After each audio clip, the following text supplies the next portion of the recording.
Alô, amigos, o programa Cidadania está entrando no ar e vai falar de cultura, que para os poetas e os filósofos, cultura é a ecologia da alma. E o povo brasileiro que faz tanta cultura, elabora tanto, cria tanto, faz uma coisa multicolor, multifacética, fascinante, que encanta o mundo, nem sempre tem acesso ao que ele mesmo produz, nem sempre tem acesso aos bens culturais. Para isso, surgiu o Plano Nacional da Cultura, para democratizar o acesso, democratizar a forma de fazer, a forma de trabalhar e produzir uma relação generosa entre a cultura, a identidade nacional e o desafio de um povo buscando o seu rumo. Para esse tema, nós temos aqui hoje no programa Cidadania como convidados o senador Randolfo Rodrigues, do PSOL, Partido Socialismo e Liberdade, do Amapá, quem agradeço muito pela presença. Eu que agradeço, Beto. Eu agradeço a honra de estar aqui ao lado desse ícone da cultura brasileira, que é Sérgio Manberti. Que é o outro nosso convidado, que o senador já adiantou, o secretário nacional de Políticas Culturais do Ministério da Cultura, nosso querido Sérgio Manberti, que tem uma trajetória tão linda, tão generosa também no teatro, na televisão, no cinema brasileiro e no pensamento das políticas culturais. Obrigado pela presença. Tivemos muitas lutas, tanto você quanto você, né? Muitas. Sou um aprendiz seu. Em relação à cultura, eu dizia aqui antes de começar a entrevista que nessa entrevista meu papel é de coadjuvante porque ninguém conhece, é mais protagonista na cena da cultura nacional quanto você. E o que nós temos avançado nos últimos anos deve-se muito à sua contribuição para a construção do que nós vamos conversar aqui, que é o Plano Nacional de Cultura, que é um dispositivo consagrado na Constituição da República, né, e que conseguimos nos últimos anos... O primeiro marco legal que a gente conseguiu efetivar em termos de uma institucionalização desse ministério, né? Mas, Sérgio, como é que a gente paga essa dívida que se construiu ao longo de mais de séculos, contra o povo brasileiro, tão criativo, mas nem sempre com acesso aos bens culturais? Eu acho que em primeiro lugar, com essa noção básica de que a política cultural tem que ser a política de cultura para um país como o Brasil, com essa diversidade extraordinária, é de garantia de direitos, como a Constituição prevê. E, na verdade, o nosso Ministério da Cultura ele sempre foi muito frágil institucionalmente. Foram as primeiras impressões do ministro Gilberto Gil. Qual é a sua impressão sobre o Ministério? Ele é frágil institucionalmente. E, vamos dizer, até muito definitiva em termos daquilo que significava o fato de ele ter se desmembrado do Ministério da Educação, ficou com a parte mais...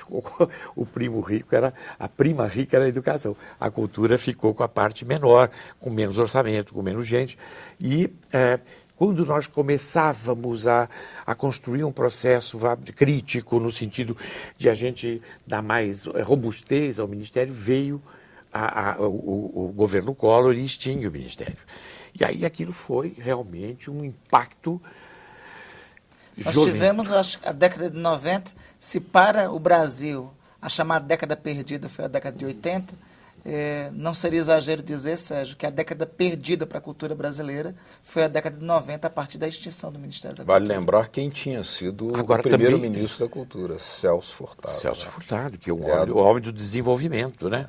Agora, veja bem... Criado pelo presidente Sarney. O mais importante nesse processo todo é o seguinte, é que justamente o impacto dessa medida, ele, vamos dizer, criou na sociedade uma mobilização, e aí eu, como cidadão ali... eu acho que aí os programas de cultura que nós elaborávamos, eu sou um homem partidário, que elaborava para o nosso partido, o Partido dos Trabalhadores, então havia já, desde 94, que nós consultávamos a sociedade, porque acreditamos que todo o processo cultural, todo o processo político, eu diria, cada vez mais, esse poder tem que estar dividido, quer dizer, não basta só votar. Eu acho que o compartilhamento cada vez mais importante para que a gente possa realmente se sentir, vamos dizer, efetivamente participando de um processo de construção da democracia. A democracia é isso, é controle, não controle no sentido de cercear, controle mas no democrático. sentido, o controle democrático. Mas é justamente você estar garantindo direitos em todos os níveis, direitos sociais, direitos econômicos e certamente os direitos culturais que estão ligados diretamente à constituição da própria cidadania, né? Eu acho que o que mais é importante nesse momento é que a sociedade, a partir desse impacto que foi tão grande, você veja, nós produzimos 100 filmes nessa época. Em 90 produzimos um só. Hoje nós estamos chegando de novo a 100 filmes. Produzimos os 100 filmes. Avançamos enormemente, mas a gente sempre tem o gargalo da distribuição. Ainda a hegemonia da cinematografia americana ainda impede que uma grande parte dos filmes... Né? É esmagadora, entendeu? É a questão toda aí dos direitos, o direito de tela, né? Mas em especial na última década, assim, eu acho que é visível o avanço que o cinema brasileiro teve, né? Não, inclusive certamente. Concorrendo em igualdade de condições com o cinema norte-americano, com o cinema europeu, igualdade de condições e se demonstrando em relação a alguns países, inclusive superior. Não, e nós evoluímos tecnicamente. Hoje o cinema brasileiro, vamos dizer, de uma certa maneira, do ponto de vista tecnológico, ele assimilou as conquistas que foram feitas recentemente, e o cinema brasileiro passou a ter um nível ótimo de som, de luz, de montagem.